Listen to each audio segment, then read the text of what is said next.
Greetings, family. We have an interesting topic for you today. We are going to be discussing morphogenetic fields, which relates to etheric energy. And so, without further ado, let us begin.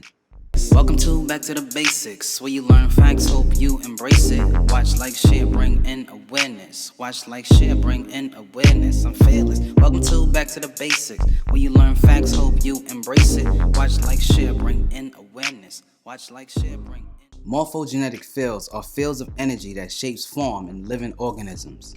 The word morphogenetic comes from the word morphogenesis, which is broken up into two words, morpho meaning form and genesis meaning birth, origin, or creation. Understanding the English word creation is an important step in understanding everything in your universe. The word create means to grow, therefore the process of growth is called creation. Now, it stands to the highest reasoning that nothing can be created if not first contemplated in the mind or morphogenetic field of consciousness of whom or whatever is attempting to create it. What does this mean? It merely means that we are all living in an unseen world of infinite intelligence, or infinite, which is the darkness. And in the darkness, you'll find intel agents. And what we encounter in this physical world on a daily basis is merely a manifestation of invisible causes mediated by the unseen. The physical manifestation of any living thing are only a transmuted state of something that is unperceived in the etheric or spiritual realm. The word transmute means to change from one condition to another, or to transform the appearance of something. Now, since each of us are made up of energy, and the expression of energy is light, which is defined by wavelength, and since your atoms are both waves and particles, when you see full spectrum light in the physical form, it manifests as blackness. And thus, the manifestation of the solid form of light is melanin, the ancient pigment that gives living things its color or hue. Now, it is important for you to know that everyone has melanin. Some merely has more, while others have less. And an order of existence from the etheric realm transmute into this meager physical realm. It stands to reason that those who are commonly called Africans, African Americans, Moors, or simply black people today are the root of all other races, and therefore manifested from the great etheric realm to this meager physical state, and were thus here first. Being the root of a thing is being the cause or origin of that thing. But let us go higher into this concept. In order for something physical to manifest from the etheric realm, this would mean that energy is not dead, as modern scientists postulates. Etheric energy, in which modern scientists continue to ignore, is pure energy, and therefore consists of life and mind.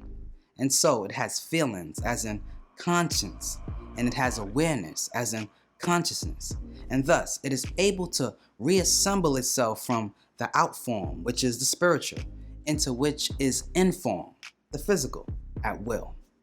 These black gases we respectfully term as non-ether, for there is no number actually higher than 9.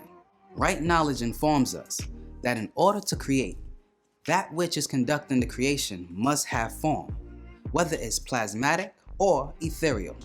In fact, the word plasma is the root of the word plasmatic, and it means to mold or create an image, or simply an etherian. Non-ether is the combination of all existing gases of nature, making it the most potent with potential to perform primary creation. Non-etheric beings in the darkness are the original creators who grew all the universes by utilizing the forces that yields energy, versing energy into one form. Thus, you get the word universe from this calculated incident. Uni means one, and verse means to turn or spiral from a point of singularity. And we all spiral from the etheric realm. Morphogenetic field are the architectural planning of living organisms. In humans, it guides the developing embryo to become a fully structured complex organism like you and I. And the same thing occurs with plants as well as animals. Now, if morphogenetic field is the architectural planning, there must be an architect, and those grand architects of the universe are the Etherians. I want you to understand just how the physical form of a living thing appears. I want you to know just how a single egg of a woman can be fertilized by the male semen and thus give rise to a complex organism as yourself, containing many different organs and bones. It is the common belief that DNA stores all of our genetic information, and it is entirely responsible for the way an organism looks and operates. But this is not entirely true. You see, genes such as the Hox gene are merely instruction manuals responsible for coding protein synthesis, making them the building materials from which life develops. But morphogenetic fields describe the intelligence that analyzes the blueprint and explains what building materials go where. For example, our arms have the same and exact DNA that is in our legs, and yet they look different. Why is that? The reason the body knows how to form them in such a distinct fashion is because of the morphogenetic consciousness, which creates the morphogenetic field that is governed by the etherians. Listen to sound right reasoning. If we look at different buildings in society, they all look different based on their structure, yet they are all made from the same building material.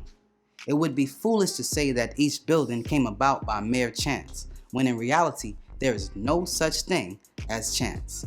Chance is but a word used for unseen causes. We do accept cause and effect, right? Form is created or grown by both sound and electric, which is vibration. And not just any vibration, but rhythmic vibration, which is the source of sacred geometry. Everything about life is rhythmic, and rhythmic processes creates form by way of frequency response. All of us are merely rhythmic patterns of vibration held together by magnetism. Our morphogenetic pattern began with the 8 Ogdoads called Pa-Kamanu of ancient Tamaray or Egypt. These 4 sets represented genetic shifts every 4 generations, giving birth to various types of humans that would eventually dwell on Earth. From them came the Enads, also called Sabatu, and they became the morphogenetic pattern for Har and his 4 sons. These 5 morphogenetic fields became the 5 physical races today. The first being Negroids, the second being Dravidians, the third being Mongoloids, and the fourth being Neutrinoids, and the fifth being Caucasoids, all evolving from the original Negroid, the root race following their etheric lead. So, how does this happen, you may be wondering? Well, the original masterminds, known as 9 ether beings, or Pa-Neteru, took energy and slowed up its mood of vibration to create matter. Hard to understand just how this occurs because these beings' starting point is the first stage of existence beyond human comprehension. And the spark where humans begin to comprehend is nothingness, because it is void of time and space until Pa-Neteru starts things to happen. They created the different states that monitor down by modes of vibration, slowing up into different forms of matter in which humans call electrons, protons, cells, atoms, and subatomic particles. And these are the substances that makes up your being. And since the black woman and man who came from her are the first race, it stands to the highest reasoning that these melaninites came along with the original creation, which is the same force that grew the universe as well as nature. They personified themselves as flesh and blood beings, becoming the first human beings from atoms to Adam, and thus the personification of the original creative force called Hu in ancient Egypt. I so hope that you get this. I'm Kev Ray, and this is Back to the Basic. Like, share, and subscribe. And don't forget to hit that notification bell. Peace. Facts we stated. You wanna know something? Go back to basics. Mozart trapping was called the Matrix. The world civilized, yet it's hard to face it. So I spread truth, hope you embrace it.